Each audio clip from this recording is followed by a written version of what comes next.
नमस्कार दोस्तों, मेरे यूट्यूब चैनल हिंदी विद महिमा क्लास में आपका स्वागत है। मैं अंकित आपके सामने, जैसे कि मैंने पहले कहा था कि मैं आदिकाल के टॉप 50 क्वेश्चन ले आऊँगा जो परीक्षा की दृष्टि से महत्वपूर्ण है। उसी घड़ी में 26 से जो लेकर 50 तक है प्रश्नों की संख्या, जो PYQ है, प्रीवियस ईयर क्वेश्चंस है, वो आपके सामने उपस्थित है।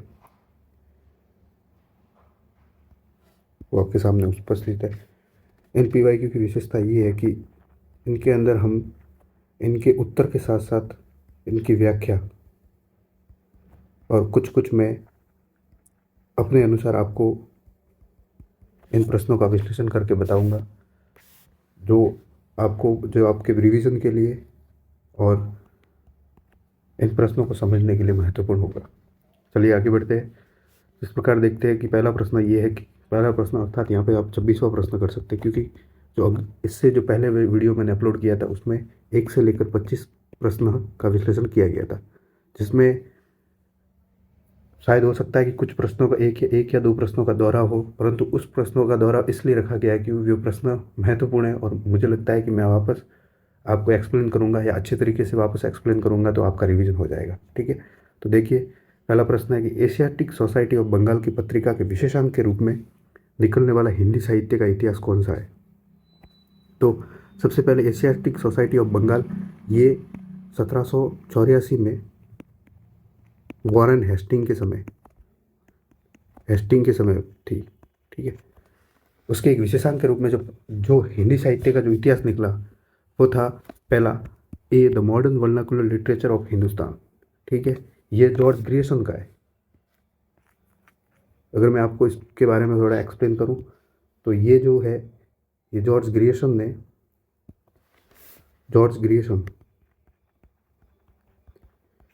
1888 ईस्वी में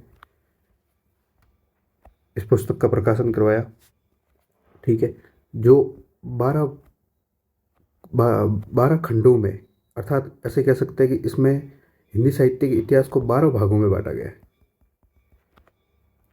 जो 12वां भाग है वो विशेष परिप्रेक्ष्य के संबंध में, विशेष परिप्रेक्ष्य यानी अज्ञात कवि, और जो 11 है वो इसके अलग अलग नाम है। जैसे कि ग्रियर्सन ने आदिकाल को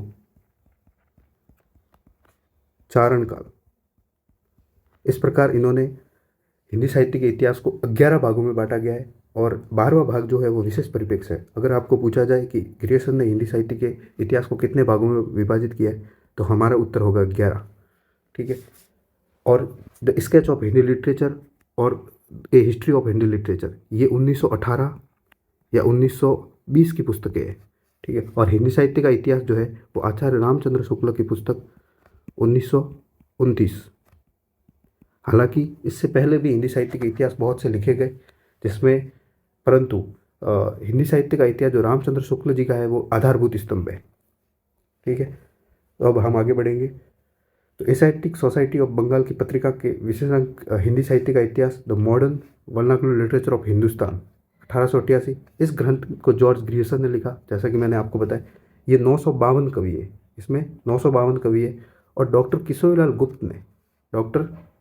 गुप्त ने इस इस इसका हिंदी साहित्य का प्रथम इतिहास नाम से इसका अनुवाद किया, जिसका प्रकाशन 1957 है।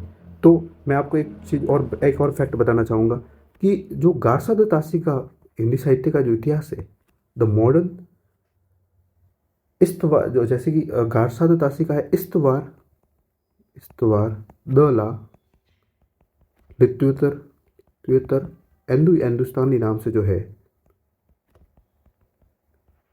ये इसके दो भाग है। 1839 ईस्वी और 1847 में इसके दूसरा भाग निकला। ठीक है, तो इस साहित्य इतिहास का जो प्रथम बार इसका जो अनुवाद किया वो किया था लक्ष्मी सागर वार्ष्णेय ने। लक्ष्मी सागर वार्ष्णेय ने हिंदुई साहित्य का इतिहास नाम से किया था, हिंदुई साहित्य का इतिहास। ये जो है 1953 में किया गया था। ठीक है, तो इसी प्रश्न के साथ आपके दो तीन प्रश्न कवर हो जाते हैं। जैसे कि लक्ष्मी सागर वार्ष्णेय ने कौन से इतिहास का अनुवाद किया? तो गारसा द तासी द इस्तवार द ला लेतुत्रु हिंदुस्तानी, जो 1839 में गारसी ने जो प्रकाशित किया, जो फ्रेंच भाषा में था। कौन सी भाषा में था ये? फ्रेंच भाषा में का का प्रकाशन करवाया, उसका अनुवाद लक्ष्मी सागर वार्ष्णेय ने किया था। ठीक है, इसमें 952, इसमें जो द मॉडर्न वर्नाकुलर लिटरेचर है उसमें 952 कवि है। इसका प्रकाशन वर्ष भी आपके सामने दे रखा है, और किशोरीलाल गुप्त ने इसका हिंदी साहित्य का अनुवाद किया था। ठीक है, अब हम आगे बढ़ते हैं, दूसरा प्रश्न देखते हैं। हिंदी काव्य धारा के संग्रहकर्ता साहित्यकार का नाम क्या है? तो हिंदी काव्य धारा के संग्रहकर्ता के ये है महापंडित राहुल सांकृत्यायन। ठीक है, ये पुस्तक 1945 में प्रकाशित की गई। ठीक है, प्रबोध चंद बागची ने दोहा कोश का संपादन किया। दोहा कोश का संपादन किया।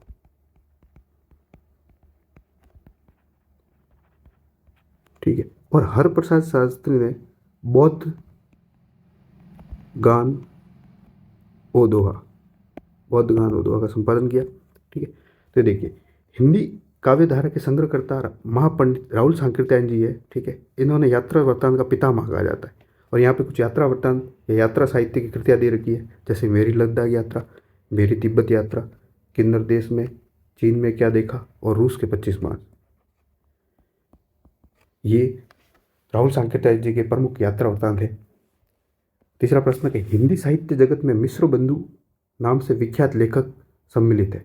तो गणेश बिहारी मिश्र, श्याम बिहारी मिश्र और सुखदेव बिहारी मिश्र जो है, इन्हें हिंदी साहित्य में मिश्र बंधुओं के नाम से जाना जाता है।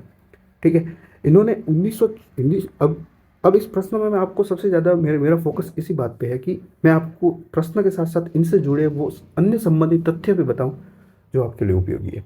जैसे कि मिश्र बंधु विनोद लिखा। मिश्र बंधु विनोद, ठीक है, ये इसके प्रथम, द्वितीय और जो तृतीय भाग है वो 1913 में प्रकाशित हुए। ठीक है, और जो चतुर्थ भाग है वो 1934 में। ठीक है, इन मिश्र बंधु विनोद में गणेश बिहारी मिश्र, श्याम बिहारी मिश्र और सुखदेव बिहारी मिश्र, मिश्र बंधुओं ने जो बिहारी बड़े या देव पद्धति को जन्म दिया। ठीक है, आपके पास सामने प्रश्न आ सकता है कि बिहारी बड़े या देव पद्धति को जन्म देने वाले कौन थे? तो मिश्र बंधु थे। इन्होंने प्रथम गद्यकार जो है वो गोरखनाथ को माना। ठीक है, आपके सामने ये भी आ सकता है कि प्रथम गद्यकार किसने माना? तो गोरखनाथ को प्रथम गद्यकार माना गया मिश्र बंधुओं द्वारा। ठीक है, ये देखिए, हिंदी साहित्य जगत में मिश्र बंधु नाम से गणेश बिहारी मिश्र, श्याम बिहारी मिश्र और सुखदेव बिहारी मिश्र है। The modern vernacular literature of Hindustan 1888 जो हिंदी साहित्य का प्रथम इतिहास ग्रंथ माना जाता है। ये जो है एक वैज्ञानिक इतिहास ग्रंथ है। ठीक है, वैज्ञानिक इतिहास ग्रंथ है, और ग्रेसन ने इसमें 952 कवियों का विवरण दिया है। 952 के। अब जैसे कि ये जो मैंने कहा वैज्ञानिक इतिहास ग्रंथ है, तो जो इतिहास ग्रंथों का जो विभाजन किया गया वो 4 प्रकार से किया गया। पहले तो सबसे पहले वर्णानुक्रम, पद्धतियाँ जो आती है कि इतिहास किस प्रकार से लिखा जाता है, तो सबसे पहले वर्णानुक्रम, फिर कालानुक्रम। ठीक है, फिर आती है आपके वैज्ञानिक पद्धति, फिर आती है विधेयवादी। अब जो ये वैज्ञानिक पद्धति है, इसमें तो ग्रियर्सन द्वारा the modern vernacular literature of Hindustan लिखा गया। वही विधेयवादी पद्धति में ऐसा कहा जाता, आपने कहीं पढ़ा होगा कि विधेयवादी लेखक कौन है या आलोचक कौन है? तो रामचंद्र शुक्ल।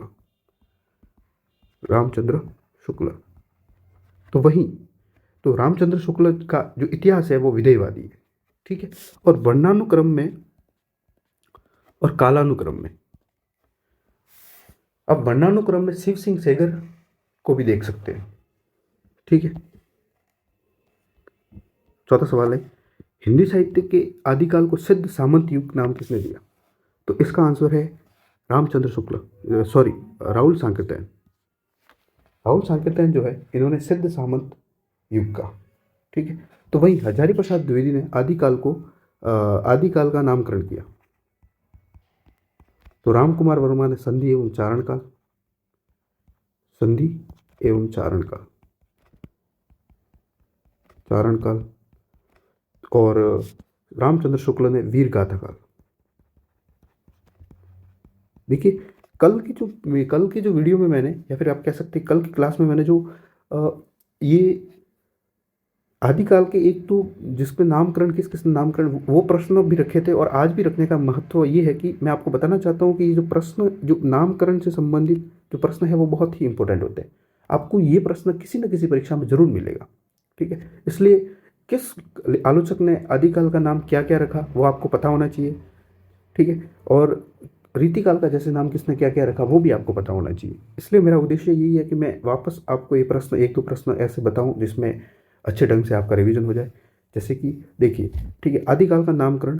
अब नामकरण विद्वान चारण काल जो है जॉर्ज ग्रेशम ने, बीज पवन काल महावीर प्रसाद द्विवेदी ने रखा है।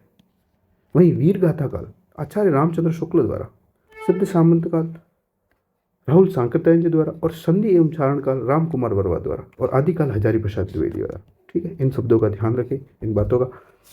हिंदी साहित्य और संवेदना का विकास, ये इतिहास ग्रंथ किसका है? तो हिंदी साहित्य एवं संवेदना का विकास इतिहास ग्रंथ रामस्वरूप चतुर्वेदी का है। ये जो है 1986 ईस्वी में लिखा गया, ठीक है। श्याम सुंदर दास जी के संबंध में अगर हम बात करें तो श्याम सुंदर दास ने हिंदी भाषा का विकास, हिंदी भाषा का विकास और हिंदी भाषा का साहित्य से नाम से इन्होंने बहुत सी पुस्तकें लिखी। श्याम सुंदर दास जी का नागरी प्रचारणी सभा की स्थापना में, नागरी प्रचारणी सभा, नागरी प्रचारणी सभा 1893, जिसका समय माना जाता है 16 जुलाई 1893 में, बहुत बड़ा योगदान था, ठीक है। इनमें अगर हम नागरिक प्रचारणी सभा, आप ये डेट जरूर याद रखें क्योंकि ये बहुत सी भागों, बहुत सी जगह इस नागरिक प्रचारणी सभा की स्थापना से संबंधित प्रश्न आता है। इसमें राधा कृष्ण दास जो थे, राधा कृष्ण दास, इनको पहला अध्यक्ष बनाया गया था, ठीक है। और ठाकुर शिव कुमार, ठाकुर शिव सिंह, सॉरी, ठाकुर शिव सिंह, श्याम सुंदर दास, ये, और राम नारायण मिश्र,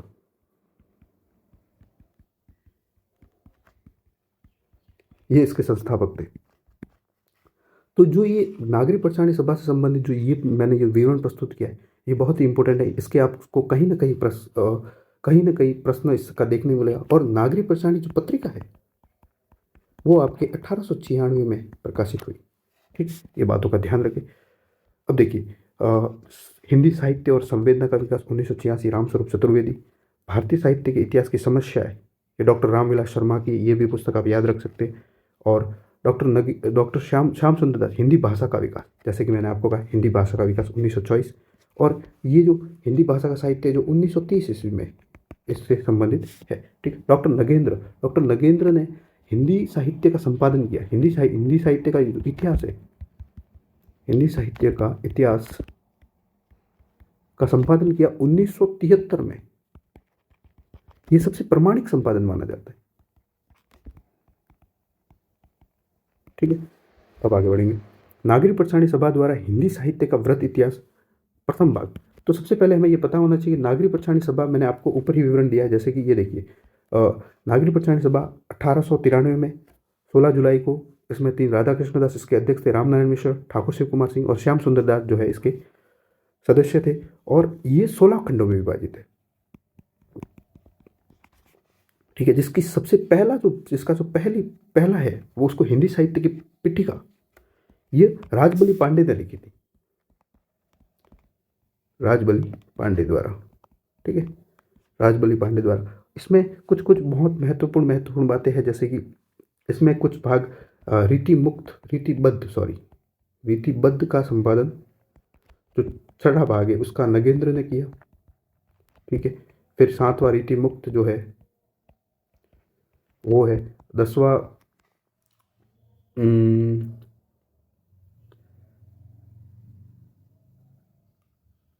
सॉरी मैं रिकॉल नहीं कर पा रहा हूँ, इसको रखते हैं, ठीक है। आपको मैं अगली किसी क्लास में इनके पूरा इनके भागों के बारे में बता दूंगा, क्योंकि यहाँ पे जो 10वां है वो इम्पोर्टेंट नहीं है। ये रीतिबद्ध और नगेंद्र द्वारा, इसमें कुछ भाग महापंडित राहुल सांकृत्यायन द्वारा जो है, राहुल सांकृत्यायन उत्कर्ष काल, हाँ याद राइट, जहाँ तक मैं सही ढंग से रिकॉल कर पा रहा हूँ उसमें मुझे ये लग रहा है कि जो 10वां भाग है वो राहुल सांकृत्यायन जी द्वारा उत्कर्ष काल के रूप में, उत्कर्ष काल के रूप में राहुल सांकृत्यायन द्वारा, ठीक है। ये 10वां भाग जो है उत्कर्ष काल, शायद यही जहाँ तक मुझे याद आ रहा है यही है, अन्यथा आप चेक कर ले, ठीक है। अब देखिए, नागरिक प्रसारणी सभा वाराणसी द्वारा प्रकाश के क्षेत्र में पूर्ण की गई। ये इसे हिंदी साहित्य का वृहद इतिहास लिखा, ठीक है, जो 1953 में ये कुल 16 खंड माने जाते हैं इसके, ठीक है, इसके कुल 16 खंड माने जाते हैं। इसका प्रथम भाग हिंदी साहित्य की पीठिका, द्वितीय भाग हिंदी भाषा का विकास, हिंदी भाषा का विकास, ठीक है। अब आगे बढ़ते हैं। हिंदी साहित्य असंगत विकल्प को चुनना है। हिंदी साहित्य का दूसरा इतिहास डॉक्टर बच्चन सिंह, हिंदी साहित्य 20वीं शताब्दी बाबू श्याम सुंदर दास, हिंदी साहित्य का इतिहास लक्ष्मी सागर वार्ष्णेय और हिंदी साहित्य का आलोचनात्मक इतिहास राम कुमार वर्मा। तो इसमें जो है ये दूसरा कथन गलत है, ठीक है, जो एक नंद दुलारे वाजपेयी द्वारा है, 1942 नंद दुलारे वाजपेयी, ठीक है। तो नंद दुलारे वाजपेयी की अन्य कृता है जैसे कि जयशंकर प्रसाद 1940, आधुनिक साहित्य 1950, महाकवि सूरदास 1952, रस सिद्धांत 1977 और नया साहित्य नए प्रश्न 1955 और रीति और शैली 1979 में, ठीक है। अब ये देखिए, अब यहाँ जो 8वां प्रश्न है उसमें कुछ कथन दे रखे, साहित्य जन समूह के हृदय का विकास, ये कथन किसका है? तो ये कथन बालकृष्ण भट्ट का है, ठीक है, बालकृष्ण भट्ट का है। तो अब देखिए, परिभाषा लेखक जन समूह के हृदय का विकास जो है वो बालकृष्ण भट्ट का है। वहीं महावीर प्रसाद द्विवेदी ने अंतःकरण की वृत्तियों के चित्र का नाम कविता है, ये कथन महावीर प्रसाद द्विवेदी का है। और हिंदी नई चाल में ढली, ये भारतेंदु का है। जब भारतू ने अपनी पत्रिका हरिश्चंद्र चंद्रिका का जब संपादन किया 1873 में, तो इन्होंने कहा कि, जहाँ तक मैं सही बता रहा हूँ, 1873 में इन्होंने कहा कि भारतेंदु हिंदी नई चाल में डली और मनुष्य ही साहित्य का प्रधान लक्ष्य है। ये महावीर प्रसाद द्विवेदी का कथन है, ठीक है। अब देखिए, निम्नलिखित इतिहास ग्रंथों का कालक्रम अनुसार सही क्रम कौन सा है, ठीक है। तो हम देखेंगे मिश्र बंधु विनोद जो है 1913 में, modern vernacular literature of northern Hindustan, ठीक है। शिव सिंह सरोज जो है 1883 है। इस्तवार दलाल लिटरेचर हिंदुस्तानी जो है 1839 की है। और the modern vernacular literature of northern Hindustan जो है वो 1888 की है, ठीक है। आप इसमें इसके लेखकों के नाम मेरे कमेंट में बता सकते हैं। जैसे कि देखिए, इस्तवार दल्ला लिटरेचर हिंदुस्तानी 1889, 1839 सॉरी, गारसा दतासी। शिव सिंह सरोज ने शिव सिंह सेंगर 1883, 1888 और मिश्र बंधु 1913 है, ठीक है। अब देखिए, प्रत्येक देश का साहित्य वहाँ की जनता की चित्तवृत्तियों का संचित प्रतिबिंब है। ये शुक्ल जी के संदर्भ में ये कथन शुक्ल जी का है और ये सबसे महत्वपूर्ण कथन है। इस कथन को आप लगातार किसी न किसी परीक्षा में देख सकते हैं।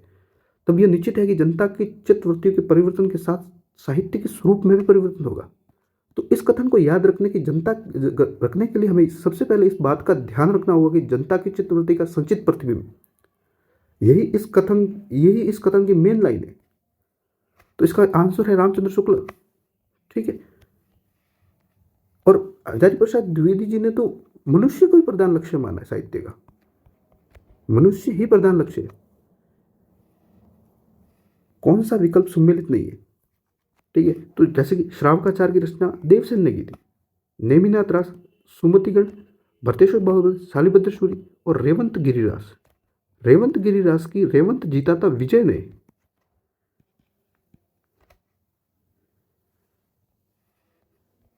रेवंत जो है वो विजय ने जीता था। आप इसको इसे याद रख सकते हैं कि रेवंत किसने जीता? विजय ने। और धर्म क्या है? धर्म तो एक स्थूल है, ठीक है। और सावकाचार्य की रचना 9वीं 10वीं शताब्दी की है, ठीक है। ये देखिए, श्रावकाचार्य की रचना देवसेन ने की, नेमिनाथ रास मुनि सुमतिगण, कहीं कहीं आपको मुनि दिखा जा सकता है आगे। और भरतेश्वर बाहुबल शालिभद्र सूरी की रचना है। और रेवंत जो है ये विजय सेन की रचना है, ठीक है। तो रेवंत गिरा जीता विजय ने, और रेवंत गिरिराज का जो समय है वो 1231। ये समय बहुत इंपॉर्टेंट है, क्योंकि रासो साहित्य में ज़्यादातर रचनाओं से संबंधित जो प्रश्न है वो कालक्रम के अनुसार देखे जाते हैं। ठीक है, अब आगे बढ़ते हैं हम। सहरपा से संबंधित कौन सा तथ्य सही नहीं है? ठीक है, वे सिद्ध साहित्य के प्रारंभिक करता है, दोहा कोश उनकी प्रसिद्ध रचना है, उनकी भाषा सर्वत्र सीधी सरल मानी जाती है। हमें क्या पूछना? सही नहीं है। ठीक है, उन्होंने अंत साधना पर जोर देते हुए पंडितों को फटकार लगाई। तो बिल्कुल ये सवाल जो है ये प्रवृत्तियों से संबंधित है। हमें साहित्य की जब प्रवृत्तियां याद होगी, प्रवृत्ति अर्थात विशेषता है, जब हमें विशेषता याद होगी तभी हम ये सवाल कर सकते हैं। तो वे सिद्ध साहित्य के प्रारंभिक करता है, दोहा कोश उनकी प्रसिद्ध रचना है। बिल्कुल ये कथन गलत है, क्योंकि सिद्धों की भाषा जो है वो संधा भाषा है, संधा भाषा है इनकी, सीधी सादी। इन्होंने सीधी एवं सरल भाषा में अपने उपदेश दिए नहीं। ठीक है, तो जैसे कि देखिए, तो यहाँ सिद्ध साहित्य के सहरपा जो है सिद्ध साहित्य के प्रारंभिक कर्ता माने जाते हैं। राहुल सांकृत्यायन जी ने इन्हें पहला कवि माना है। ठीक है, ये 8वीं सदी में माने जाते हैं। इनका मूल नाम राहुल भद्र था। ठीक है, और दोहा कोश पढ़ने से कभी कभी ये भ्रम हो सकता है कि कवियों में सपाट बयानी है, लेकिन इसका अर्थ सरल नहीं है। साधारण प्रतीत होने वाले दोहों के भीतर शास्त्रीय अर्थ छिपा होता है। ये देखिए नाथ। अब देखिए नाथों की संख्या कितनी मानी गई? नाथों की संख्या 9 मानी गई। रामचंद्र शुक्ल ने भी 9 ही मानी गई।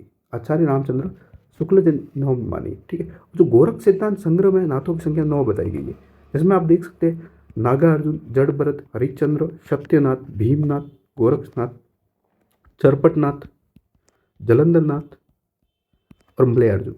आपको इन नाथों के नाम देके किसी एक अन्य नाथ का नाम घुसाकर आपको अलग प्रश्न पूछा जा सकता है। जैसे कि सिद्धों की संख्या कितनी है? सिद्धों की संख्या 84 मानी गई है। सबसे अंतिम जो सिद्ध है वो भलीपा है। इसमें सबसे महत्वपूर्ण जो है वो सहरपा है, और सबसे प्रारंभिक लुईपा माने जाते हैं। और सहरपा ने है जो दोहा कोश का संपादन किया। तो वहीं सहरपा से संबंधित एक मिलता जुलता नाम सबरपा भी है, जिन्होंने चर्यापद का संपादन किया। तो इन्हें आपको छोटी छोटी बातें इन प्रश्नों से संबंधित जब आपको बात याद नहीं होगी, आपको पता नहीं होगी, तब तक आप प्रश्न के जड़ तक नहीं पहुंच सकते। जैसे कि दोहा कोश की भाषा अवट है, सॉरी अपभ्रंश है, और इनकी अवट है। पृथ्वीराज रासो को हिंदी का प्रथम महाकाव्य कहने वाले आलोचक कौन है? तो पृथ्वीराज रासो को हिंदी का प्रथम महाकाव्य कहने वाले आलोचक रामचंद्र शुक्ल है। ठीक है, अब देखिए, अब पृथ्वीराज रासो में यूं है कि इसकी रचना चंद्र बरदाई ने की। चंद्र बरदाई, ठीक है, पृथ्वीराज रासो, इन्होंने 68 प्रकार के छंदों का प्रयोग किया। और पृथ्वीराज रासो के बारे में ये कहा जाता है कि हजारी प्रसाद द्विवेदी ने इसे सुख सुखी संवाद के रूप में माना है, और जो ये अधूरा था ये जल्लान ने पूरा किया। ये प्रश्न एक इंपॉर्टेंट प्रश्न है, क्योंकि बार बार पूछा जाता है। राहुल सांकेतायन के अनुसार चर्या गीत और दोहा कोश की रचना करने वाले बौद्ध सिद्ध कौन है? चर्या गीत और दोहा कोश की रचना करने वाले, तो इसका आंसर सहरपा है। राइट, ठीक है। तो राहुल सांकेतिक के अनुसार चर्या गीत और दोहा कोश की रचना करने वाले शहरपा, ये मैंने आपको ऊपर ही बता दिया था। ठीक है, और इन्होंने सरोज भद्र, राहुल भद्र आदि नाम से भी जाना जाता है। इन्हें सरोज भद्र एवं राहुल भद्र भी इनका नाम है। ठीक है, अब मैं आपके सामने कुछ पंक्तियाँ ले आया। ये पंक्ति आपको याद होनी चाहिए, क्योंकि ये लगातार किसी न किसी परीक्षा में पूछी जा रही है। जैसे कि सहरपा की है, पंडिय सकल सत्य बखाणे, दहियम बुद्धि बसंतण जाने, 12 बरस लो कुकर जीवे, 13 बरस लो जिये सियार, बरस 18 सत्रिय जीवे, आगे जीवन को धिक्कार। ठीक है, ये जगनीक ने आला खंड, ठीक है, इसको परमार रासो जिसमें आला एवं उदल की वीरता का वर्णन किया गया है। ठीक है, अब जैसे कि विद्यापति, बड़ कौशल तू राधे किनल, कहाँ न लोचन आधे, तो ये विद्यापति के पदावली की महत्वपूर्ण पंक्ति है। इसी के आधार पर भी विद्यापति को भक्त एवं श्रृंगारिक ठहराने पे, भक्त कवि या श्रृंगारिक कवि मानने में बहुत बड़ा विवाद चला है। अब रैदास जी की ये भक्ति काल के संत काव्यधारा के प्रमुख कवि है। ठीक है, तो जाति ओछी पाती ओछा पोछा जन्म हमारा, ये इनका प्रमुख कथन है। अब देखिए, पंडित चंद्रधर शर्मा गुलेरी ने किसको पुरानी हिंदी का प्रथम कवि माना है? तो पुरानी हिंदी का प्रथम कवि तो राजा मुंज को माना है। अब देखिए, इन्होंने पुरानी हिंदी नाम से इनका 1961 में ईस्वी में नागरी प्रचारणी जो सभा है, नागरी प्रचारणी सभा में एक लेख छपता है, जिसमें इन्होंने अभ्रंश को पुरानी हिंदी का है। तो वही रामचंद्र शुक्ल जो है, इन्होंने प्राकृताभास। तो कहीं कहीं आप पढ़ोगे कि हजारी प्रसाद द्विवेदी ने अभ्रंश एवं हिंदी के बारे में कहा है कि निकट संबंध है। तो राम कुमार वर्मा जो है, उन्होंने अपभ्रंश एवं हिंदी को अलग अलग माना है। इन बातों का ध्यान रखें, आप जरूर नोट्स बनाएं इन चीज़ों से, क्योंकि जब आप इन छोटी छोटी बातों को रखेंगे तो आपके सब्जेक्ट को पकड़ एवं कंसेप्ट बहुत अच्छे तरीके से क्लियर होंगे। ठीक है, देखिए, कवि मुंज हिंदी का प्रथम माना है चंद्रधर शर्मा गुलेरी ने। ठीक है, ये 10वीं शताब्दी इनका है, मुंज का समय 10वीं शताब्दी है। ठीक है, अब देखिए, अब चंद्रधर शर्मा गुलेरी जी के संबंध में कुछ बातें कही। इनकी सबसे प्रसिद्ध कहानी है उसने कहा था 1915। ठीक है, और बुद्ध का कांटा और सुखमय जीवन, ये इनकी प्रसिद्ध कहानियां हैं। और जो इनकी सरस्वती पत्रिका में प्रकाशित हुई उसने कहा था जो कहानी है 1915 में सरस्वती पत्रिका में प्रकाशित हुई। ठीक है, अब मैं आपको एक और बात बताना चाहूंगा कि कभी कभी प्रश्न पूछा जा सकता है कि पहला कवि कौन है? तो पहला कवि सहरपाने को माना है, जो सांकृत्यायन जी द्वारा, राहुल सांकृत्यायन जी द्वारा माना गया था। मगर राहुल सांकृत्यायन जी द्वारा माना गया था, और ये सर्वमान्य मत है। जैसे कि रामचंद्र शुक्ल ने महान तो माना है चंद्रवरदाई को। ठीक है, और पहला कवि मुंज को माना है। हजारी प्रसाद द्विवेदी अब्दुल रहमान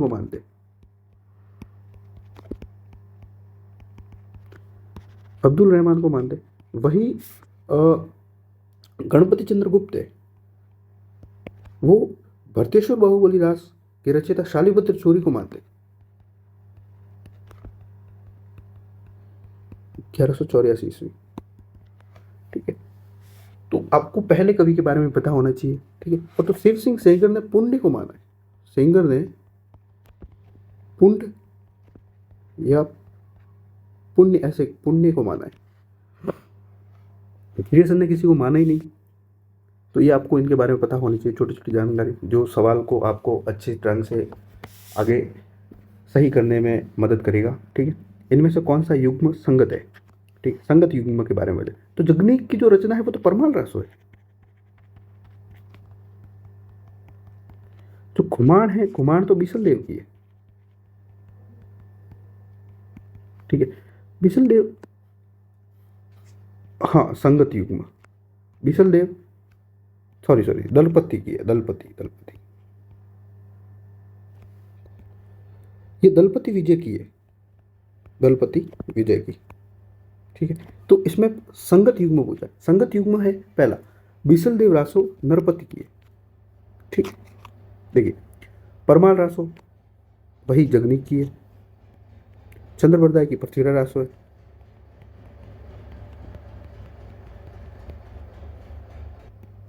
देखिए, बीसल देव रासो नरपति नल्ला, खुमान रासो दलपति विजय पाल रासो नल सिंह, परमाल जगनीक की है और पृथ्वीराज चंद्रवरदाई की है। ठीक है, आगे देखिए, 18वां प्रश्न है, आदिकालीन रचनाओं का सही अनुक्रम कौन सा है? अब इसमें भरतेश्वर बाहुबली रास दे रखी है हमें। भरतेश्वर बाहुबली रास 1184। ठीक है, 1184 जो है वही स्थूलभद्र रास, नेमिनाथ रास। स्थूलभद्र रास जो है वो 1209 की है। ठीक है, नेमिनाथ रास जो है वो 1213 की है, 1213 ईस्वी की। ठीक है, और जो संगीत रत्नाकर है जो सारंग देव ने लिखी थी, ये है आपके 13वीं सदी की। तो अब इन्हें अगर क्रम से जमाए तो जैसे कि भरतेश्वर बाहुबली रास,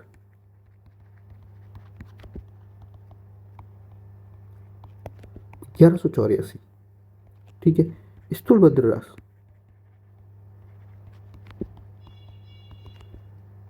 1209, नेमिनाथ रास 1213 और संगीत रत्नाकर सारंगदेव की। तो सारंगदेव की एक अन्य रचना हमीर है। हमीर, हमीर क्या बजाता? सारंगी। तो सारंग हमें ऐसे ही याद करना चाहिए, ट्रिक्स बना बना के अलग अलग। हमीर की है सारंगदेव। सारंगदेव की रचना एक और, सॉरी, सारंगदेव की और एक रचना का नाम है हमीर रासो, ठीक है।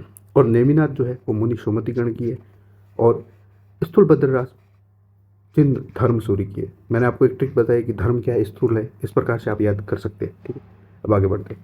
पवनचर्य, पवनचर्य किसकी रचना है? तो अब्दुल रहमान की नहीं है।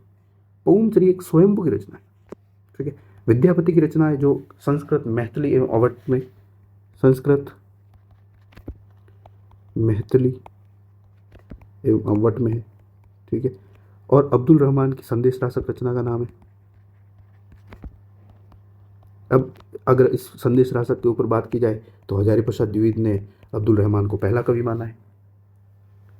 और चंद्र बरदाई के ऊपर अगर हम बात करें तो इन्होंने पृथ्वीराज रासो लिखी।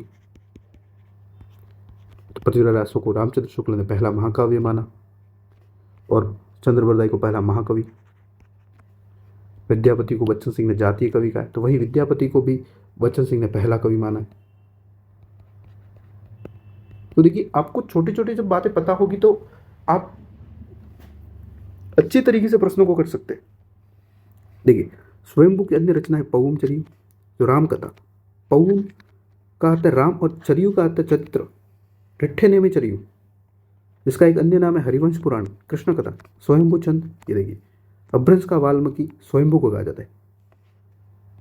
जैसे प्राकृत का प्राणिनी हेमचंद्र को कहा जाता है,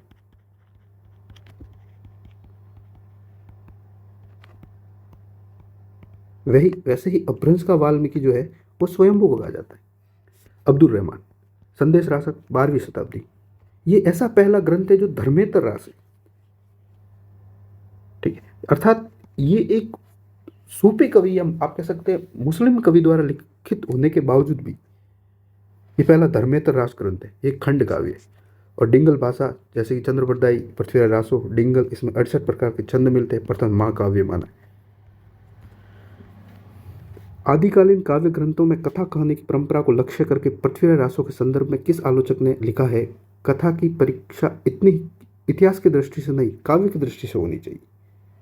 पुरानी कथाएं काव्य ही अधिक है, इतिहास वे एकदम नहीं। तो ये कथन हजारी प्रसाद द्विवेदी का है, ठीक है। अब देखिए, हजारी प्रसाद द्विवेदी ने इतिहास, पृथ्वीराज रासो की ऐतिहासिकता पर सवाल उठा रहे सवालों के जवाब में यह तर्क दिया था। तो हजारी प्रसाद द्विवेदी ने अर्ध प्रमाणिक माना है पृथ्वीराज रासो, अर्ध प्रमाणिक, ठीक है। और जो अर्ध प्रमाणिक हजारी प्रसाद द्विवेदी ने माना, और पूर्णतः अप्रमाणित जो मानने में, उसमें रामचंद्र शुक्ल है, डॉक्टर वूलर है, इनका नाम सबसे आगे रखना चाहिए। तो और प्रमाणित मानने में टैब जेम्स टॉड है, मोहनलाल विष्णुलाल पांड्या है, इन्होंने प्रमाणित माना है, ठीक है। और अप्रमाणित में एक और नाम सोच सकते हैं, गौरीशंकर हीराचंद ओझा जी का, ठीक है। राहुल साकृत्यायन, हिंदी काव्य धारा 1944, कहीं कहीं 1945 भी देखने को मिल सकता है आपको, ठीक है। हजारी प्रसाद द्विवेदी, हिंदी साहित्य की भूमिका 1940। हाँ, इनकी एक अन्य दो पुस्तक, हिंदी साहित्य का उद्भव एवं विकास, उद्भव एवं विकास, और हिंदी साहित्य का आदिकाल। ये जो दोनों रचनाएं हैं, ये 1952 में रचित है, ठीक है। और ये जिनका उद्भव एवं विकास है, उसमें इन्होंने नामकरण किया है, ठीक है। उसमें ही इन्होंने आदिकाल नाम दिया, वीर काल का नाम, वीर गाथा काल का नाम आदिकाल नाम दिया इन्होंने, ठीक है। अब 20वां प्रश्न देखेंगे हम, ठीक है। सिद्ध साहित्य के विषय में कौन सा कथन सत्य नहीं है, ठीक है। साहित्य का झुकाव सहज साधना की ओर है। सिद्ध साहित्य के प्रथम कवि शहर पाए। सिद्ध साहित्य की रचना चर्यापद तथा दोहों में हुई, बिल्कुल सही है। सिद्ध साहित्य का प्रणयन पिंगल भाषा में हुआ, तो ये गलत है। सहज साधना की ओर प्रवृत्ति, क्योंकि इन्होंने बाह्य आडंबर है, गुरु को इन्होंने महत्वपूर्ण माना, बाह्य आडंबर का विरोध किया, जाति पाति का इन्होंने खंडन किया, तो इन्होंने सहज साधना की ओर बल दिया। इनका पहला कवि शहरपा है, जिन्होंने दोहा कोश एवं सबरपा ने चर्यापद की रचना की, बिल्कुल सही है। ये भी देखिए 21वां प्रश्न, ठीक है। सिद्ध साहित्य का वर्णन पिंगल भाषा में नहीं, मागधी अपभ्रंश में देखने को मिलता है, जो अवट है, मैंने आपको पहले ही बताया। सिद्धों की भाषा संध्या भाषा कहा जाता है। 84 माने जाते सिद्धों को। दोहा कोश का इन्होंने संपादन किया।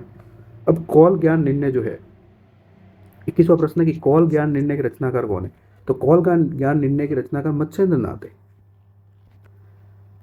ठीक है, मत्स्येंद्र नाथ है। कौल ऐसा माना जाता है। अब इसमें गोपीचंद है, मत्स्येंद्र नाथ है, जलंधर नाथ है और गोरखनाथ है, ये 9 नाथों में भी शामिल है, जबकि गोपीचंद शामिल नहीं है। तो प्रश्न ऐसा भी बनाया जा सकता था इधर की 9 नाथों में शामिल नहीं है तो गोपीचंद नहीं है, ठीक है। कौल ज्ञान निर्णय के रचनाकार मत्स्येंद्र नाथ है, इनको मत्स्येंद्र नाथ। इस पुस्तक का संपादन प्रबोध चंद्र बागची ने किया था, कौल ज्ञान निर्णय। तो ये भी प्रश्न आ सकता है कि मत्स्येंद्र नाथ की पुस्तक कौल ज्ञान निर्णय का संपादन किसने किया था? प्रबोध चंद्र बागची ने किया था। आला एवं उदल नामक 2 वीर सरदारों की वीरतापूर्ण लड़ाइयों का वर्णन मिलता है, किसमें मिलता है? परमार राशों में। इसको आला एवं उदल खंड भी कहा जाता है, आला खंड भी कहा जाता है इसको। ये जो है आला एवं उदल जो है वीर गति को प्राप्त हो गए थे, जिसके कारण इनकी वीरता में परमार रासों से संबंधित बहुत महत्वपूर्ण गीत गाए जाते हैं, जो वर्षा ऋतु में पूर्वी भारत में गाए जाते हैं, ठीक है। तो देखो, जगनीकन की महोबा के 2 प्रसिद्ध वीर आला और उदल, वीरतापूर्ण लड़ाई का विस्तृत वर्णन किया गया है। ये वीर गीत है, ठीक है। अब इसके सबसे महत्वपूर्ण बात है, 1865 में चार्ल्स इलियट ने इसका संपादन करवाया था। चार्ल्स इलियट ने इसका सबसे पहले संपादन करवाया था, ठीक है। गायन परंपरा यह मुख्य रूप से वर्षा ऋतु में गाया जाता है। बैसवाड़ा, पूर्वांचल, बुंदेलखंड क्षेत्र इत्यादि में लोकप्रिय, ठीक है। गद्य पद्य में से चंपू काव्य कौन सा है?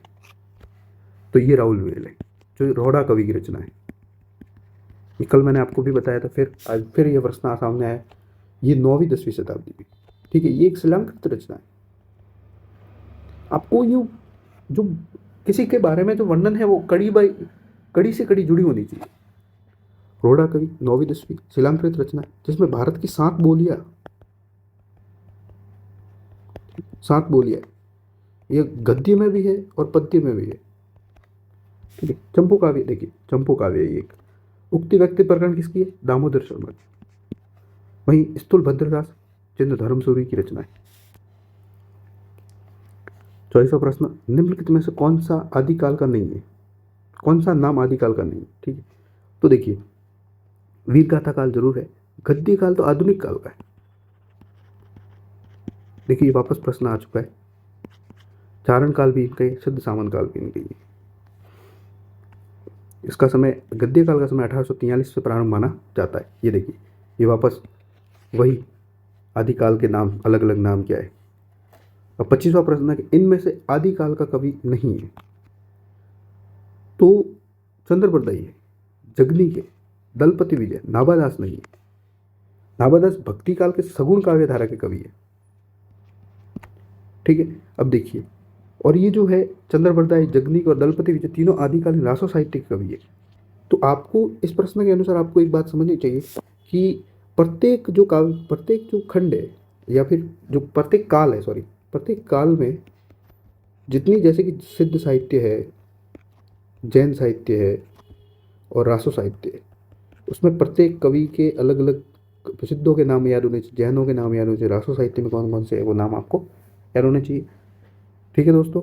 मैंने इसमें आपके सामने कुल मिला के आदिकाल के 50 सवाल सामने रख दिए, ठीक है। उनका विस्तृत व्याख्या भी आप देख सकते हैं।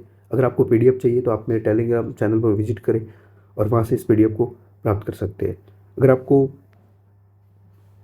यूट्यूब चैनल, ये वीडियो अच्छा लगा हो, हमारा कंटेंट अगर अच्छा लगा हो, तो आप हमारे यूट्यूब चैनल से जुड़ सकते हैं और लाइक करें और अपने दोस्तों से को भी आगे शेयर करें, ताकि ज़्यादा से ज़्यादा हम अपना हिंदी साहित्य में अपना योगदान दे सके। और जो हिंदी की जो हिंदी भाषा में जो घटती विद्यार्थियों की संख्या है उसको एक अलग लेवल पर ले जाकर हिंदी का वापस से अपना वर्चस्व स्थापित करें। धन्यवाद।